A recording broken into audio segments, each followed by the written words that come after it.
time as well. So God bless you, and it's a joy to be here with you on tonight. And thank you all for coming into our pastor study today. So you're welcome to sit down and relax in our study. So if you would, we're going to bow our heads and start with a word of prayer, and then me and Reverend Combs will begin. So let's bow our heads. Gracious and eternal God, how excellent is thy name, O Lord. Well, God, we come tonight thanking you for this opportunity to share with one another, to relax with one another, and preferably, God, to have fun with one another. God, I pray now that you open all of our minds, our hearts, and our spirits to receive something useful and beneficial on tonight. God, we thank you, we honor you, and we bless your name. It is in the name of Jesus we do pray. Amen. All right, again, so good afternoon or good evening to everyone. Thank you all for being here.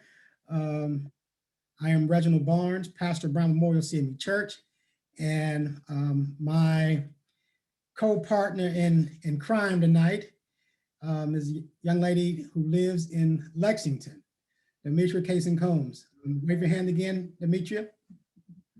All right, so a couple of things before we get started, because you know, me and Demetria, we're going to be a little interactive with you all tonight. So I got to make sure y'all are actually there and listening. And so if you can, I want you to go ahead and with your reaction button, go ahead and give me a thumbs up or waving of a hand to let me know that you are here and are prepared. All right, I see some thumbs up. I see some hand claps. So we know that you're here, all right? So good. So that's excellent. So that's what we need you all to be interactive and ready to work with us on tonight. And so I want to begin with a quick survey. And what I'm going to do before we tell you what we're going to talk about is I need y'all to, in the chat box, you're going to give me the answers to these questions. Okay, so over 8,000 ministers were surveyed recently. And I want you to tell me the percentage of folks and how they answered this question. What percentage of this 8,000 plus ministers who were surveyed said that their ministry has negatively affected their families? So in the chat boxes, go ahead, what percentage? Was it 50%, 80%, 2%, 0%, 100%? Somebody's showing their fingers. I see 75% from, somebody said 80%. Let's see, what else we got? Only two people? I get another 80%. I got another 80%, got a 50%. Okay, so the answer is 80%. 80% said that their ministries have negatively affected their families. Incredible. All right, another one. What percentage of these pastors surveyed said that having their vacation or personal time was interrupted due to ministerial duties or expectations? What percentage said that their vacation time was interrupted? All right, somebody said 90%, 95%, 99%, 100%. All right, so the answer is 78% said that their ministry or that their vacations were interrupted because of ministerial duties or expectations. Now, I just got two more, we're almost done. What percentage of pastors said that they feel overworked and cannot meet their church's unrealistic expectations? What percentage? 25, 99, 98. I feel like I'm 75. I feel like I'm doing an auction, 77. All right, so 52% said that they feel overworked and cannot meet their church's unrealistic expectations. And then the last one is, what percent of the pastors said their role of a pastor is overwhelming? 52%, someone said, must be bivocational. All right, what else? 78%. All right, so the answer to the survey was 54%. Now, why do I bring this up?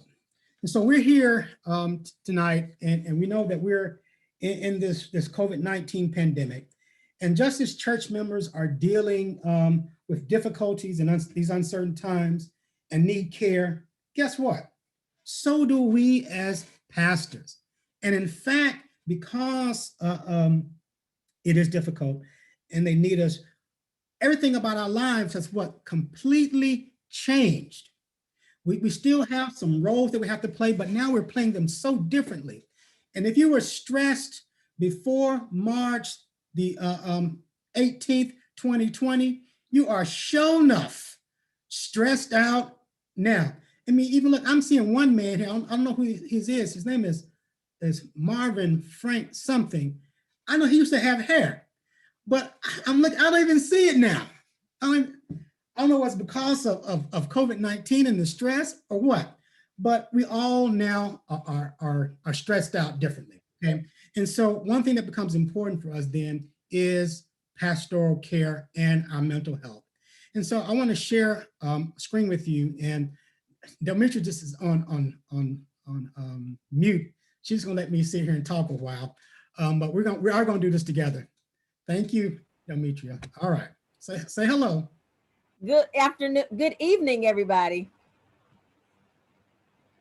All right, so I'm going to share this screen with you, and let me know if everyone sees it. My technology wants to like a little slow. Okay, Perfect. So tonight, as you come to our study, we're going to talk about pastoral self-care, because we know that it is very important. As pastors, we serve and have some very unique roles that we have to play. One, we are pastors. We try to tend to the needs and spiritual development of our parishioners. I mean, today I got a phone call from 3 parishioners looking for Thanksgiving Day baskets. Got another one, her son is in some trouble. Had others call saying, Pastor, what are we going to do as we're coming up to 150-year celebration for the CME Church? Had other calls on my justice ministry as we're getting out some statements that we have to send to the press. And so, but I'm doing all this thing about their spiritual development. But then not only that, priestly roles. We're still having to do sermons, put together sermons that are relevant, that folks need to hear during this time of COVID-19, during the election. And so we're having to lead each other in worship. Sacraments, how we're doing sacraments, all that is different, but you still have to do it, the rituals. Right now, I have 4 people who want to be baptized, but I'm saying we got to think about how we're going to do that because of social distancing. And so I'm still wearing all these hats. But then also, another role we have, personal, family life. You'll see there's a picture of my family. My daughter is getting married on December the 3rd. Everybody clap your hands and say, yay. Yay. Yay. She's getting married December the 3rd. That's my baby girl. She's been calling me and her mother every day about this, about that, but we're trying to get it all done, right? Because it's stressing her out. But not only that, I'm the chaplain in my fraternity. As they're going through difficulties, they're calling me, texting me, on GroupMe. I'm sending, every day I'm sending a prayer out in the morning to them. My mother and father in Atlanta, I'm calling them. Who all knows what time I call my mother every day? Does anybody know? What time do I call her every day? Somebody 6 a.m. Well, actually, I call her every night at 9:55. 9:55. I call her to make sure she's doing okay. I've been doing that for about the past 5 years. Make sure she took her medicine. Suddenly, as she didn't need her medicine anymore, she got depressed. Why? Because she thought her son was going to stop calling her at 9:55. And so it doesn't matter what time or where I am at 9:55, I could be in a meeting with Bishop. I will excuse myself to make sure I call her. But these are all the hats that we wear. Even though Demetria, look, that she's there with her son, Ryan. He loves her so much. And he demands all of her time. Yeah, I see that heart. And so we have all of these roles that we have to play as pastors. And guess what? Oftentimes we get stressed out and burnt out to the point that our mental health is affected. And so, yes, go right ahead. Let's not even forget the role. We forgot to add the our work roles. So that role that we play in our professional lives, because probably 90% of us are bivocational. That's right. So we have our professional life as well that we have to try to juggle and manage or balance all of these things. Make sure you call it tent making. Sir? Tent making. Tent making. Right. Tent Yes. making. Yeah, we do tent making. Tent making. And so we're even wearing that hat, right? Those of us who are bivocational.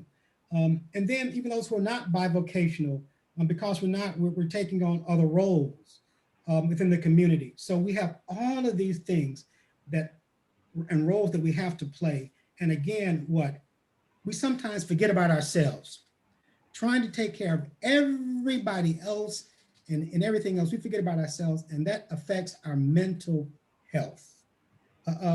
Dimitri, want to say anything about that? Yeah, actually, I do.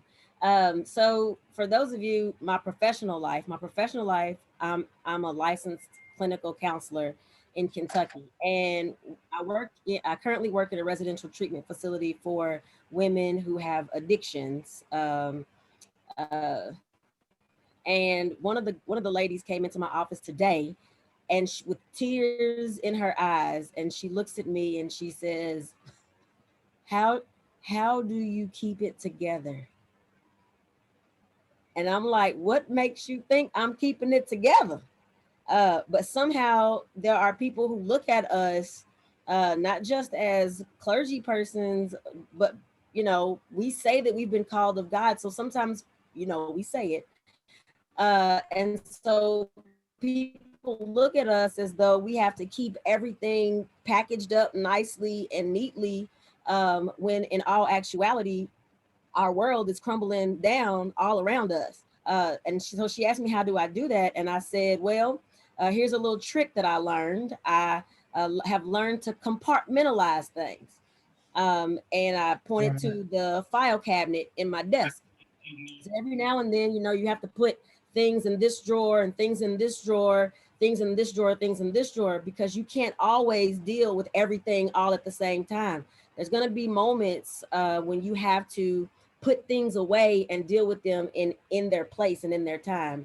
And so, like, I found myself having to, in the last 6 weeks, Elder Ferris, having to do some compartmentalizing, putting some things away, focusing on one thing, because everything was starting to become overwhelming for me. And I was trying to fulfill all of these unique roles as a pastor, right?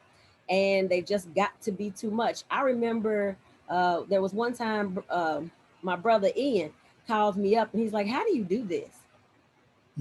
How are you doing this? And I was like, man, self-care time, right? So self-care time is really, really important. And I think I shared that with him, that self-care time is really important. And that's the only place that I can get quiet time is in my tub. All right. There's absolutely no other place in this house. So great. So yeah, we're going to talk about that in a little bit, but that's very important that she talked about that. I hope y'all write that down. She said some quiet time, some personal time, some me time or her time. Very important. We're going to talk about that. Yes. And so, but what this leads to then is our mental health, and that's a big concern. So, Reverend Combs, if you want to go ahead and talk about mental health. I sure will. So there's a couple of things that I want to point out is what mental health is and what it is not. There's this conception or misconception that if your mental health is weakened, right, or being challenged, that means you are a weak individual, or that you're not strong. In the Black community, we have to be strong for everything and everyone, especially the Black woman, right? We have to be strong. If somebody's sick, we have to be strong. Somebody dies, we have to be strong. But this is not a measurement of whether or not you're weak or strong, and it doesn't measure whether or not you're sane or insane. It could, but it doesn't measure that. But what it does, mental health is your emotional, physiological, psychological, social, spiritual well-being. It's all of you. It's the entire being of yourself. It's what affects how you feel, how you think, how you act. And I am a firm believer in how you think affects how you feel affects what you do, what you say, and where you go. And it's not a measurement of whether or not you can accomplish things, or whether or not you're competent or incompetent. It's not what it is. So I'm really just kind of reading what it is and isn't on this slide. But what our mental health does is it does help us to determine how do we handle stress, how do we handle difficult situations, how do we learn how to compartmentalize, how do we know we need to compartmentalize, how do we know we need to process something, how do we know we need to deal, right? Because that's the word that we like to use in our world. How to deal with it and get over it, right? So that's the notion that we have historically, is that when we struggle with something, that we have to get over it. When somebody dies, it takes what, 3 days to get over it. You got to get back to work. You got to get back to doing things the way that you needed to, that you've been doing them before. And so there's this thing of what exactly, how do I know that my mental health is being challenged? How do I know that I'm struggling with my mental health? What do I do when the smile is no longer working? All right, go to the next slide for me. Yeah, sure. Thank you, sir. All right. So, what ends up happening, as Reverend Barnes talked about all of those unique roles, and kind of what I was leading up to, is that we become victims of compassion fatigue, because we're trying to take care of everything and everybody. Um, there was one point in time that I woke up every morning, Reverend Obi, and I put my cape on, right? I put that bad boy on every morning because everybody needed my help.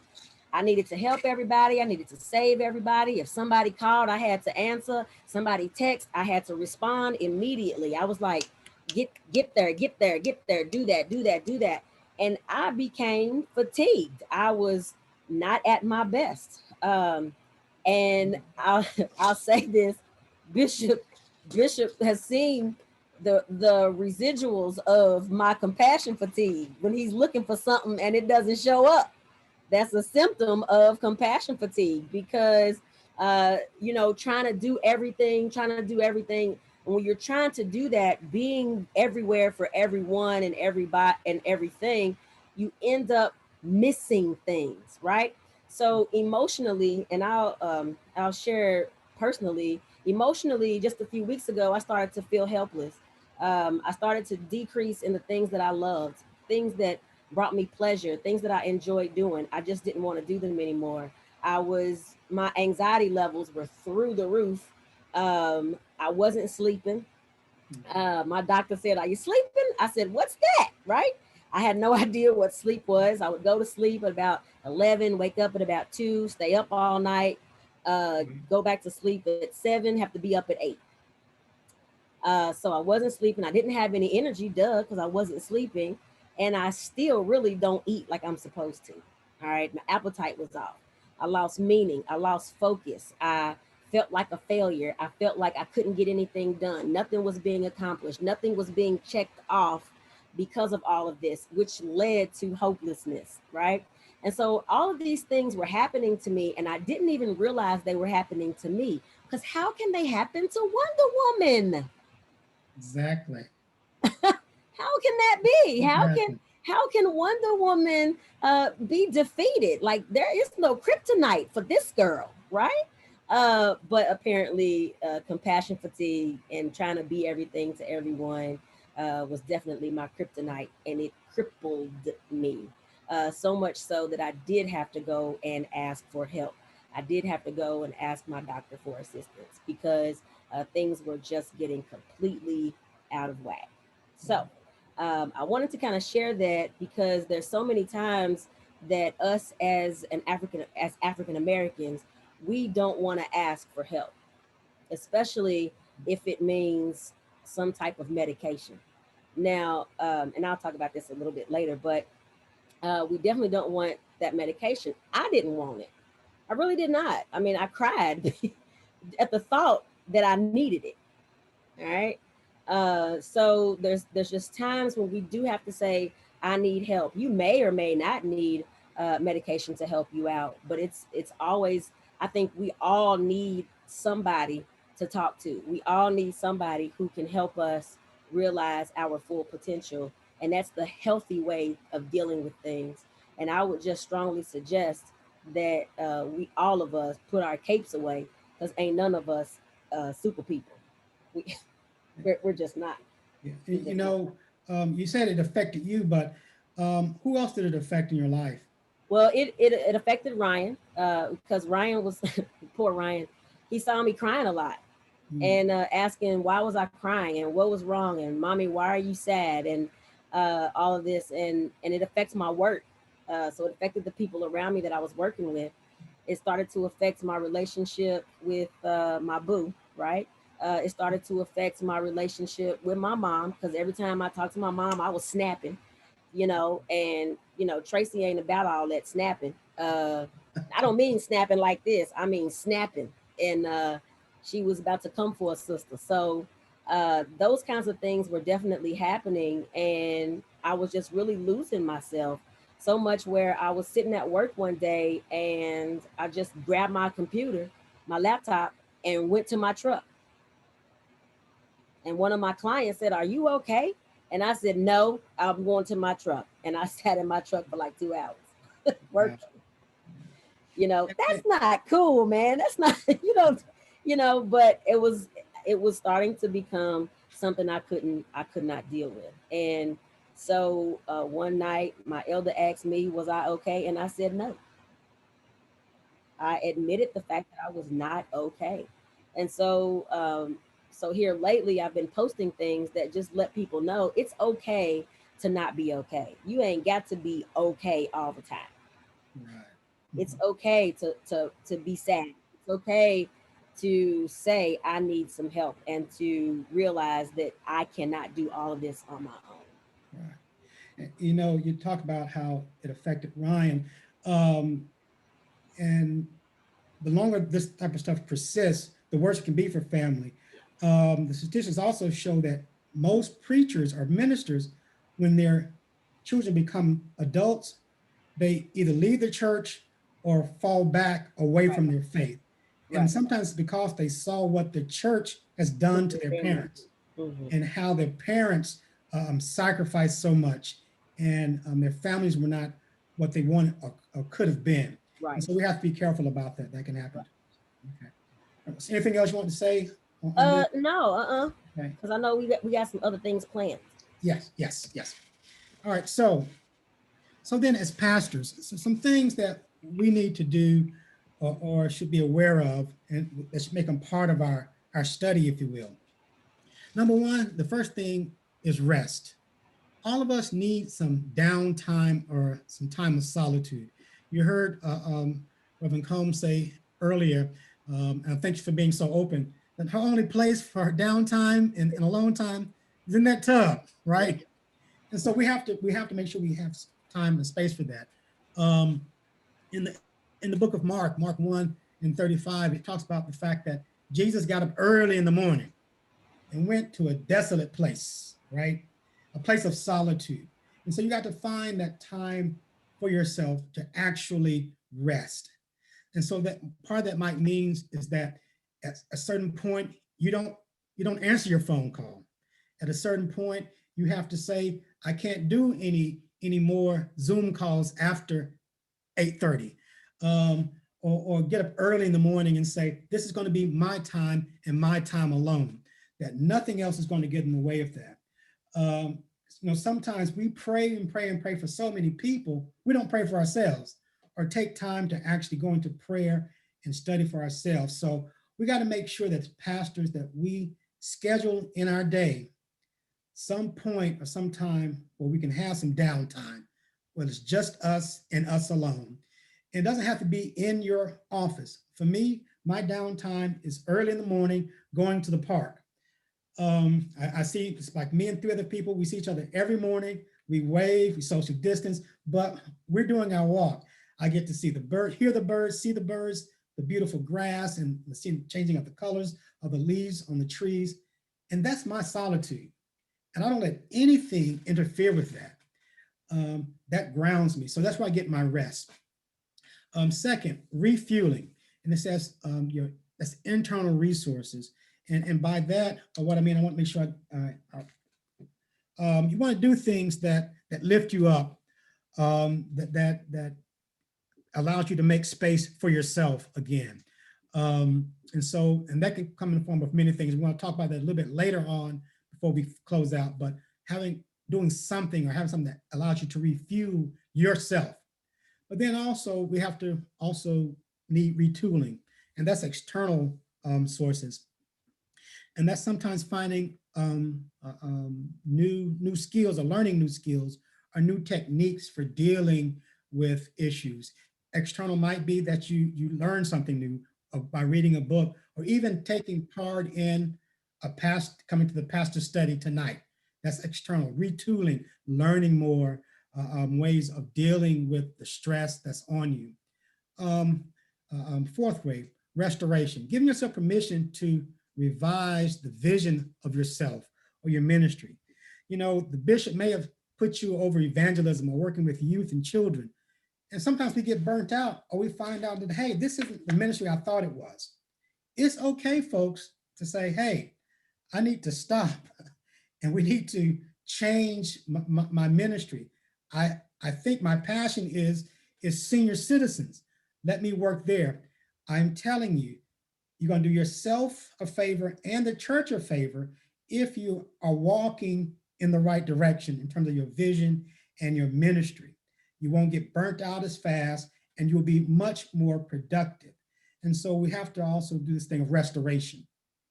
And then finally, and Reverend Combs talked about this a little bit, reconciliation, consulting and counseling.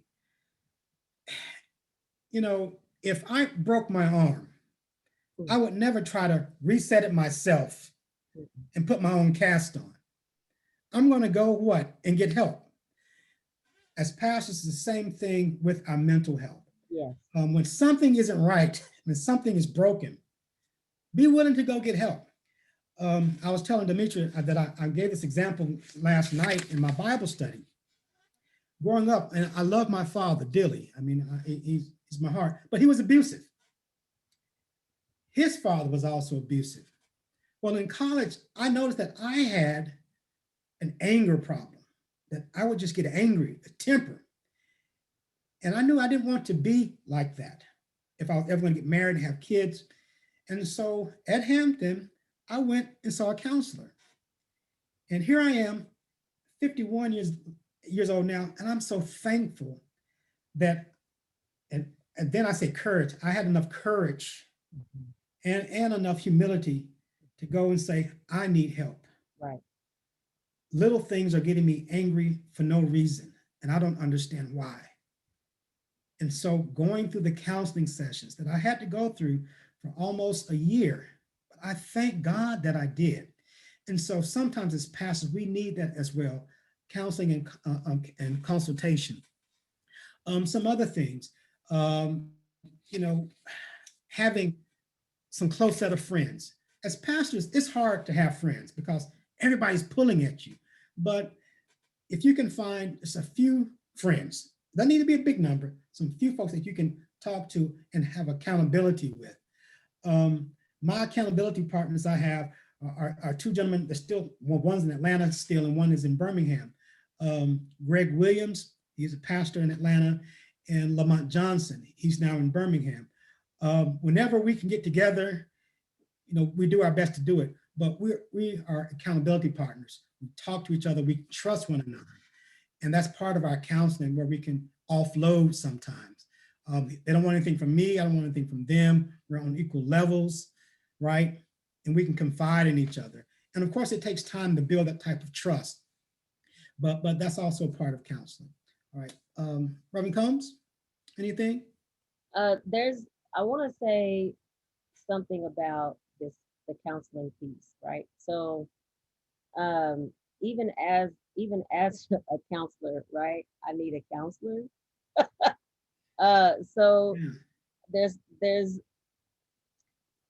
it's almost like you think because this is what you do, and this is what how your life is. Like you're supposed to care for people, so you should always have that together. But we there are times, y'all, when we have to remember that we're people.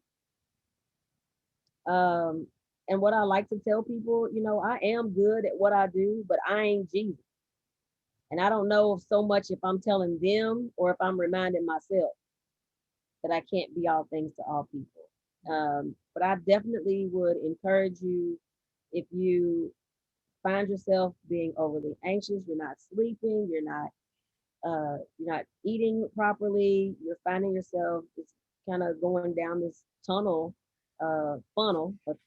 funnel, um, to go and see someone. You don't even have to see them just because things are going wrong either.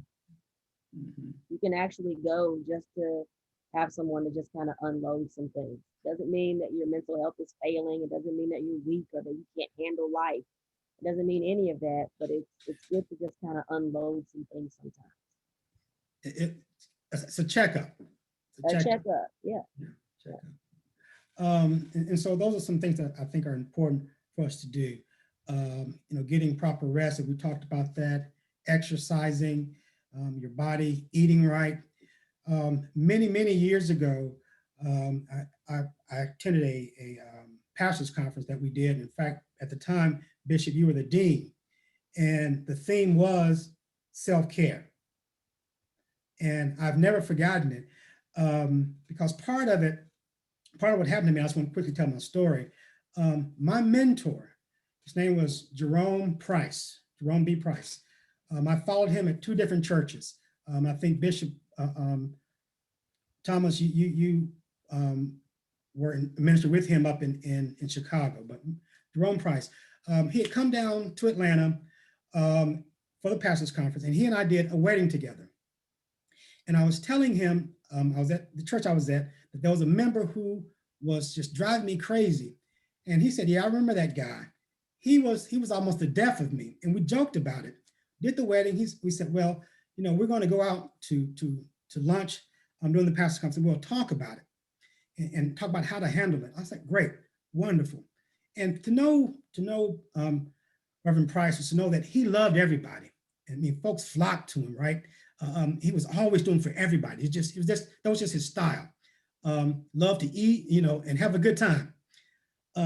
But he didn't always take care of himself because he took care of everyone else. Well, the day that he and I were supposed to go out to lunch that day, he didn't come to the pastors conference, and everybody got worried.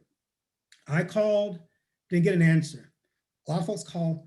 Then we find out at the pastors conference that he had brain aneurysm, and I think it was a stroke as well, Bishop. But that was the last time we all saw Reverend Price alive. And so in some sense, as he and I joked about a member being the death of him. Mm. Mm. Right. Okay, y'all know where I'm going.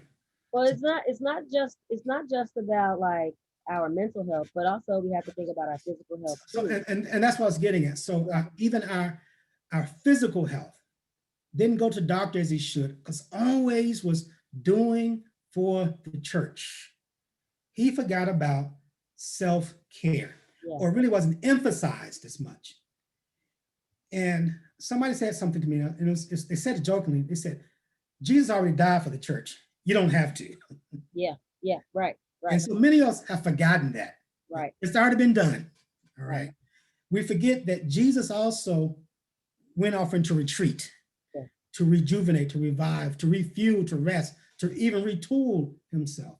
And so what makes us think that we are any different? And so we have to make sure that we find our bliss or find our joy. And so what we want to do, because we're not going to hold y'all too long tonight, because we want y'all to go do some self-care. A couple of things. We got to have a revival of hope and joy. And understand it's not all about, it's not all up to you or to me, but we're in this together. Find that friend, find that person or that small group of friends that you can rely on. Believe in that which we cannot see. Bishop Thomas is always talking about the miracle that God is there with us. Well, God can make a difference in us. Believing that which we cannot see, that we can make a difference when we get our rest and do our exercise. Position oneself to be a part of this great future. Be patient and have some persistence. And so what I want us to do now, because part of what we're talking about is that we need to know what brings us joy, what brings us bliss. And so what I want us to do, I'm going to take this off of, stop sharing now. This is what we're going to do. I want you all to, in the next two seconds, don't take long, go find something in your house or wherever you are that represents your joy. Whatever it is, just go find it real quick and come back. What represents your joy? What when you see it or hold it, it brings you joy. Go find it real quickly. All right? Come on. Nobody's moving. If you're still in your seat, it means you're not working with us. All right. Thank you, Cornelius. Thank you, Cornelius. Everybody, I need to come off of not letting us see you. Go find something that brings you joy. All right. Whatever it is. All right. I wish I had some music to play for y'all to go this. All right. Oh. Bishop is back. Okay. James is back. All right. Some people are coming back. All right.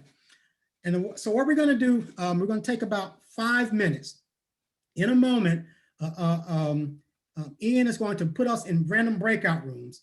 And what we're going to do is talk to each other about what we have brought that represents our joy or our bliss. And we're going to, so everybody's going to share. So I'm going to give an example of how it goes. And then after that, Ian's going to put us in breakout rooms for 5 minutes so each person can have opportunity to speak and to say what brings them joy. And so I have here is this ASIC running shoe. All right, why does this bring me joy? Well, number one, my future son-in-law recommended these shoes for me. He and my son are both outside enthusiasts. My son knows how to exercise. He told me some things I can do outside in terms of my exercise, but my son-in-law, future son-in-law, told me to get these ASICs. They were good for my body and the way I'm built. And so whenever I put these shoes on in the morning and go for my walk, I think of my children. I think that they were thinking about their dad and their future father-in-law to make sure that I am in shape. Hey, all right, there we go, Bishop.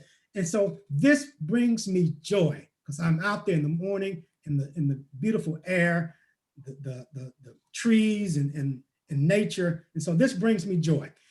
So this is my joy. And so what we're going to do now, Ian, you're going to break us off into breakout rooms for just 5 minutes. And so that way each person can say their name, where they're from, and what it is brings them joy. Then we'll come back together and maybe have 1 or 2 people share, and then we'll close out. And so, Ian, if you're ready.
Let me,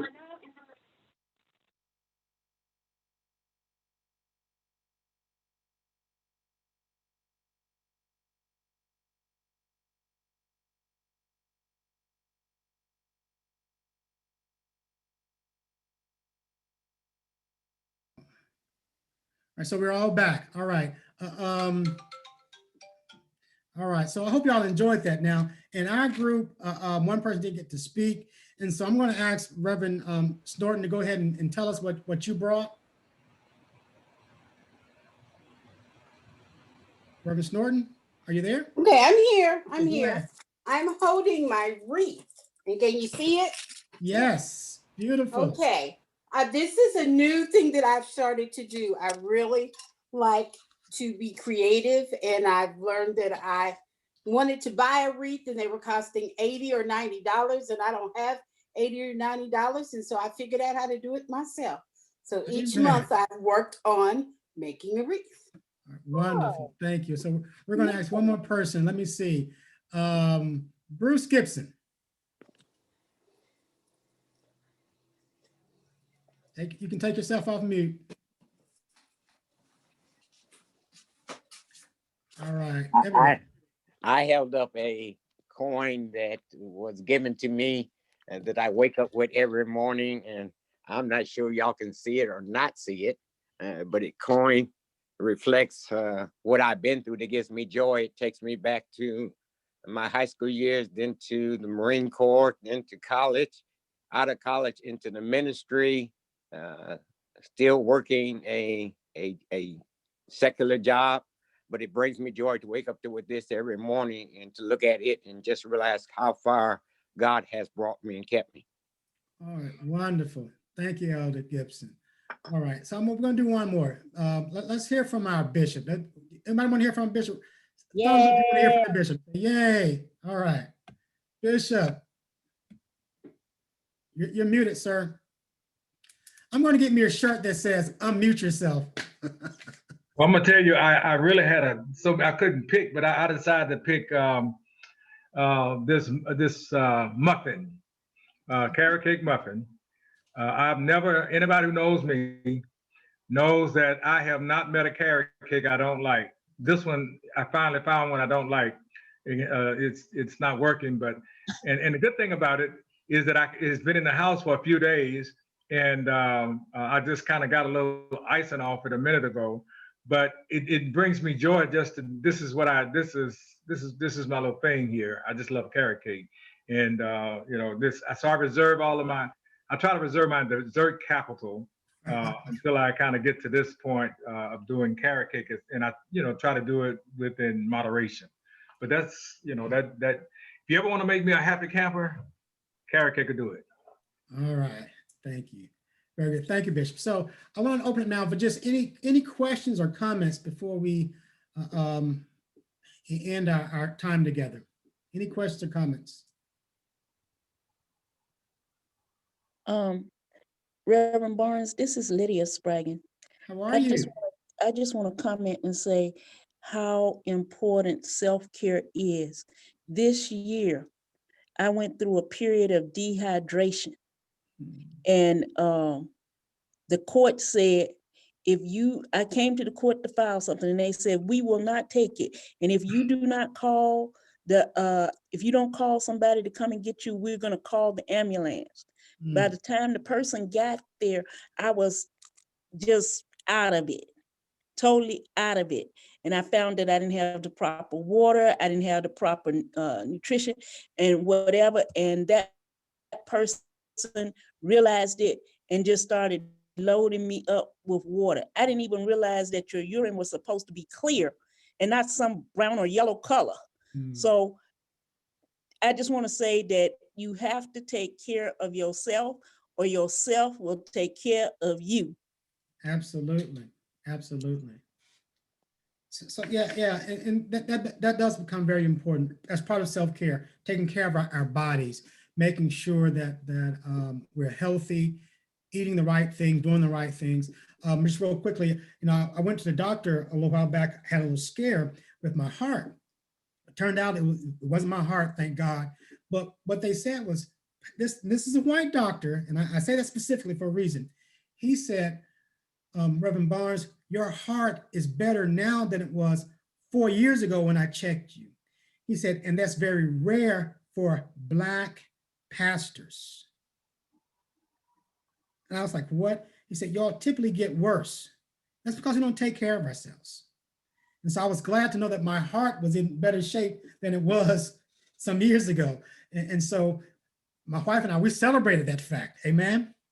Amen. That at least I'm moving in the right direction in some things. So, all right. But thank you for sharing, Dr. Spraggan. Any others? Comments or questions? I got one, Pastor Barnes. This is Reverend Fleming. Hey. How's it going?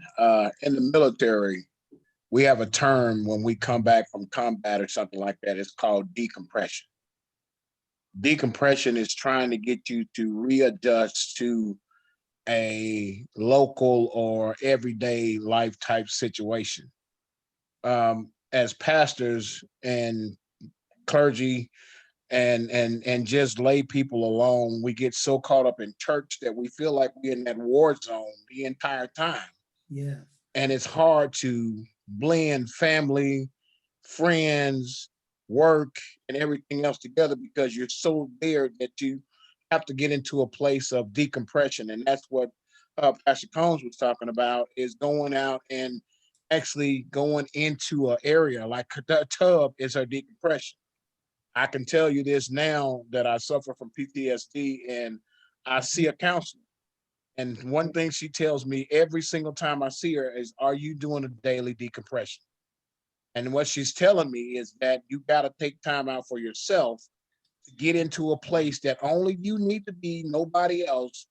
If it's 30 minutes, 10 minutes or whatever, just take that time out to be able to do that. If it's just listening to one favorite song or taking 10 minutes out of your lunch break to do something, you need to do it every single day because it puts you in a better place to be able to go back into whatever it is of the as my granny would say, the rigmarole of every day Right. of what you're doing. So that's one of the things that I've learned, that I need to learn how to decompress more.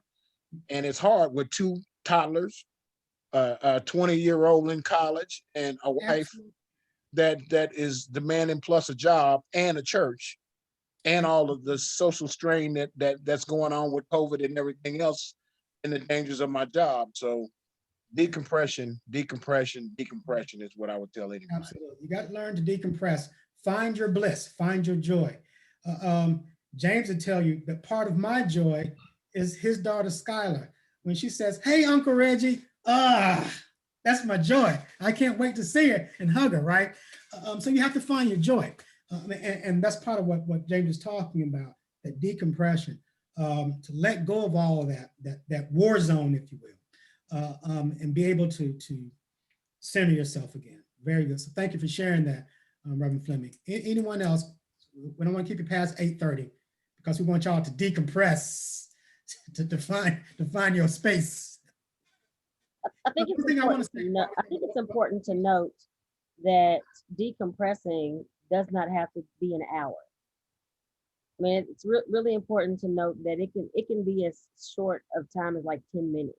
Yes. Or 5 minutes. If you have to take what I call take a vacation, check out and go to the Malibu or something, or to the Caribbean, and then just come back and be like refreshed.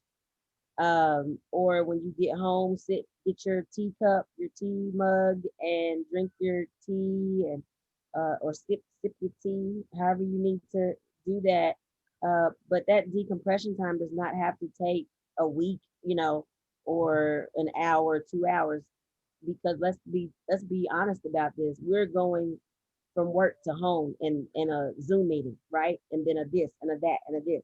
So, but it's really important for you to stop and really focus on yourself for just a few minutes, so that you can be ready to handle whatever's next on your plate. Absolutely. And I was going to say, yeah, so you can do those short times of decompression every day if you can. But then let's also remember to take some real time, vacation time.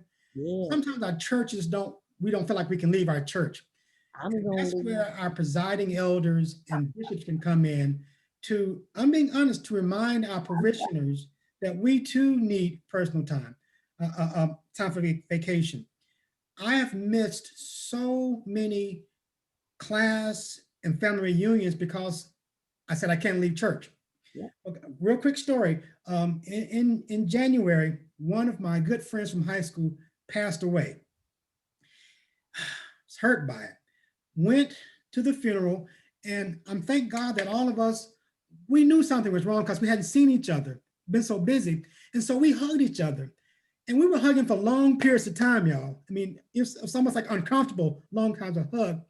We're so glad we did because COVID came, right? And so part of my point is we have to make sure that we take some time away from church, from work.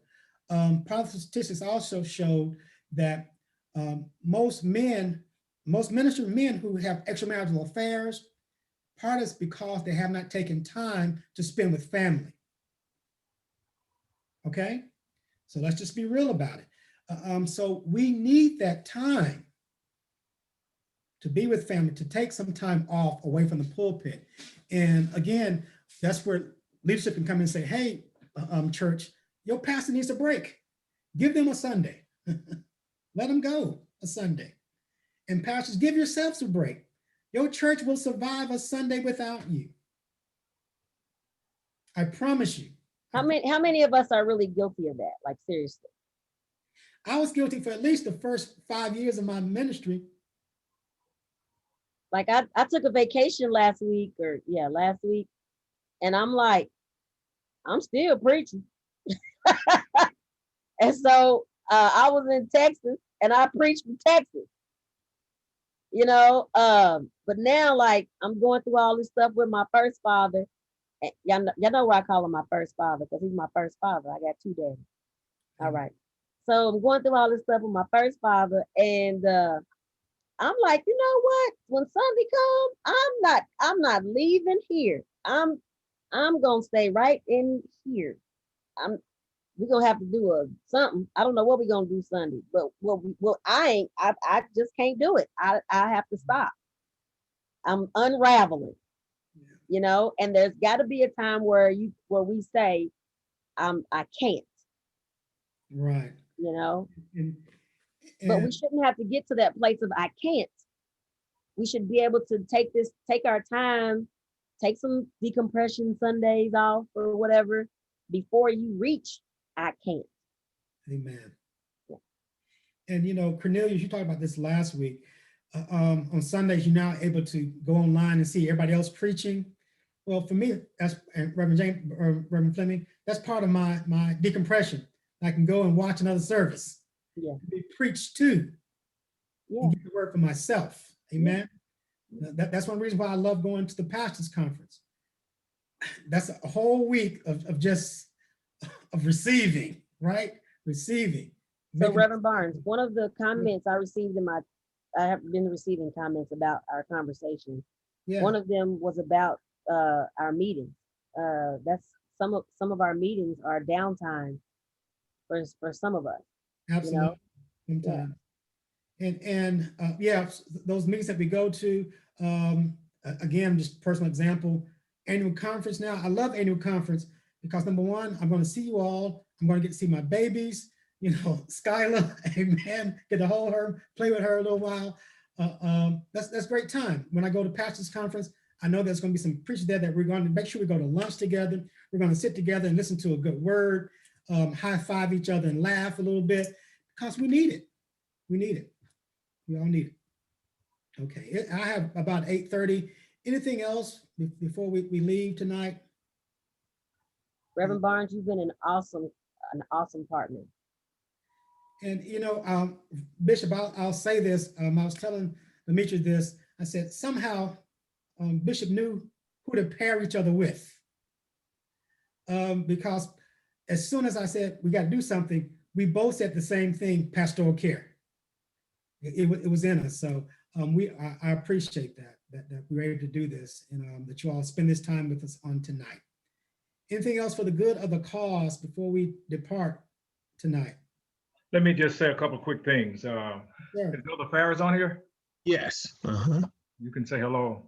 Yes. I just want to say hello to everyone.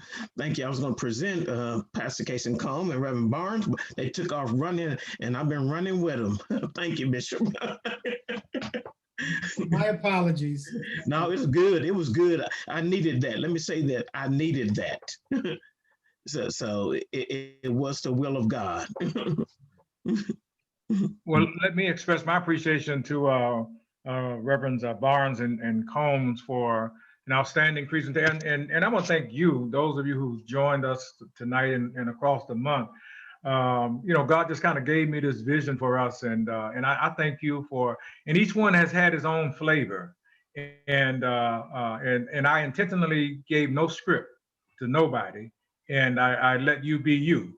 And one of the things that you prompted a couple of things tonight. One is that Reverend Combs talked about needing a counselor and all of that, and you know, and I thought of this little statement: it's okay to need a you. Mhm. It's okay to need a you. You know, and so be okay with that you need a you. And also people in the church will kill you with kindness. And you know, all that unhealthy stuff they be giving y'all, Oh my gosh.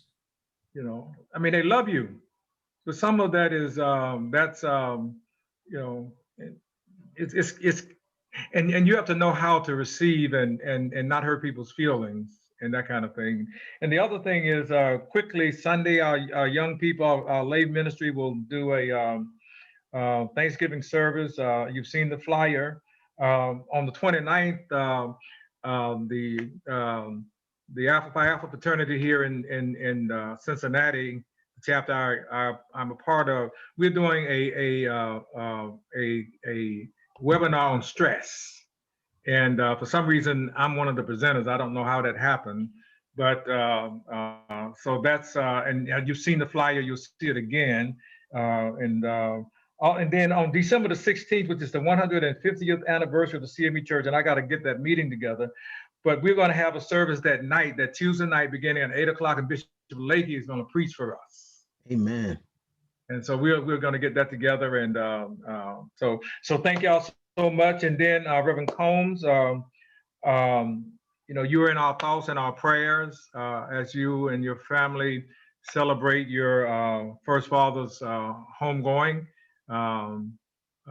Before they made the restrictions, I was going to come, but I'll be watching, and I'll be with you and your family and in my thoughts and in my prayers, and hold you close to my heart.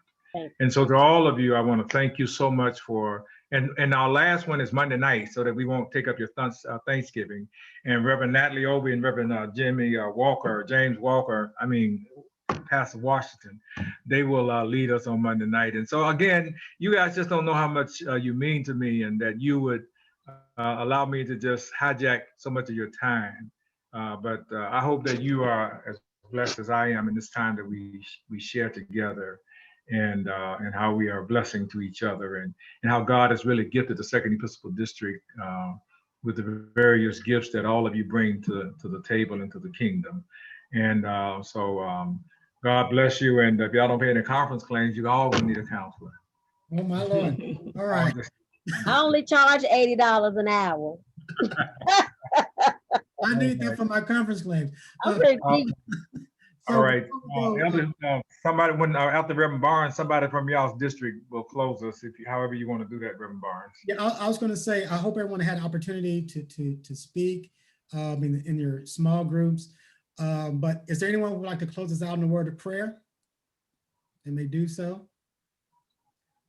Let me do this. I'm going to impose on Dwayne Golightly. Will you come off of mute, sir, and pray us out, please? You're off mute, but I can't hear you. Can anyone hear him? No. No. No, sir. Hey, Ryan. Bishop said, hey. Dr. Golightly, I apologize, but we can't hear you. And so I'm going to need to move to someone else. Will anyone else like to pray for us?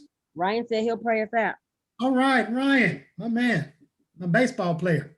Thank you, Jesus, for this day, for everybody in